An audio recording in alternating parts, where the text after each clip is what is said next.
అంతర్జాతీయ మహిళా దినోత్సవ సందర్భంగా మీ అందరికీ కూడా శుభాకాంక్షలు తెలియజేస్తున్నాను. ముఖ్యమంత్రి గారు చెప్పినటువంటి అంశాల్లో మరి ముఖ్యంగా రెండు ఇష్యూస్ మీ అందరికీ కూడా చెప్తున్నాను. ఒకటి మహిళల యొక్క సేఫ్టీ, రెండోది స్వయం యాప్ మీకోసం అనేది రిలీజ్ చేశారు. అది చాలా చాలా ఇంపార్టెంట్.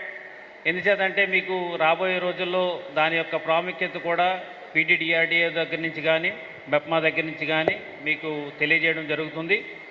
మీరు ఆల్మోస్ట్ ఇక్కడ 50,000 వరకు గ్రూప్స్ ఉన్నాయి. ఒక్కో గ్రూప్కి కనుక మనము 10 మెంబర్షిప్ని వేసుకుంటే ఆల్మోస్ట్ ఒక 5 లక్షల వరకు కూడా మనకి ఇక్కడ మెంబర్స్ ఉన్నారు. ఈ 5 లక్షల మెంబర్స్ కూడా వాళ్ళ యొక్క కుటుంబంలో ఈ స్వయం యాప్ ద్వారా వాళ్ళకి కావాల్సినటువంటి రెగ్యులర్గా కావాల్సినటువంటి ఐటమ్స్ని వాళ్ళు తయారు చేసుకోవడం ద్వారా కానీ లేదంటే కనుక సప్లయర్స్తో టైప్ అవడం కానీ చేస్తే ఆల్మోస్ట్ ప్రతి ఇంటికి కూడా డెఫినెట్గా ఒక ఎంటర్ప్రెన్యూర్ తయారవడానికి అవకాశం ఉంటుంది. ప్రతి 10 గ్రూప్స్ కూడా ఒక ఎంటర్ప్రెన్యూర్ తయారవడానికి కూడా అవకాశం ఉంటుంది. అవన్నీ కూడా ప్లానింగ్లో రేపు మీకు అందరికీ కూడా ఎలాగ చేయాలి అనేది కూడా మేము ఎక్స్ప్లెయిన్ చేస్తాము. బట్ ఏదేమైనప్పటికీ కూడా ఈరోజు మనందరం కలిపి ఈ యొక్క మహిళా దినోత్సవాన్ని చాలా ఉత్సాహంగా జరుపుకున్నాము.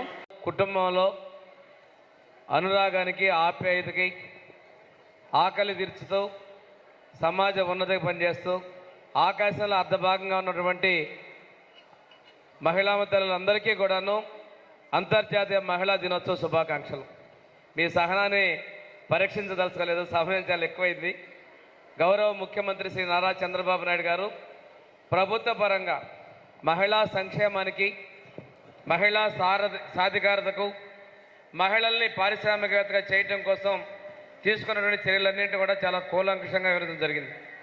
కానీ మీరు ఒకటి గుర్తుంచుకోవాలి, ప్రభుత్వం వచ్చిన కొద్ది నెలల్లోనే మహిళల మీద జరిగేటువంటి అఘాయిత్యాలు వాటిని కంట్రోల్ చేయడంలో విజయం సాధించి భారతదేశంలోనే మహిళలకు అత్యంత భద్రతాపరమైన నగరంగా విశాఖ నగరాన్ని తీసుకురావడం జరిగిందంటే అది ప్రభుత్వం మహిళలకు ఇచ్చినటువంటి గౌరవాన్ని తెలియజేస్తూ ఈరోజు పనిచేసే ప్రాంతాల్లో మహిళలకి, తల్లులకి, అదేవిధంగా మహిళలకి పిల్లల కేర్ కూడా తీసుకోవడం జరుగుతూ మనకి చట్టసభల్లో రేపు అయితే అసెంబ్లీలో దాదాపుగా 33%, అదేవిధంగా పార్లమెంట్లో కూడా మహిళలకి రిజర్వేషన్ కల్పించేదానికి మా ఎన్డీఏ ప్రభుత్వం చిత్తశుద్ధితో ఉంది. అంటే బహుశా రేపు జరిగే ఎన్నికల్లో మహిళల సంఖ్య పెంచేందుకు ఎన్డీఏ ప్రభుత్వం చిత్తశుద్ధి ఉంది.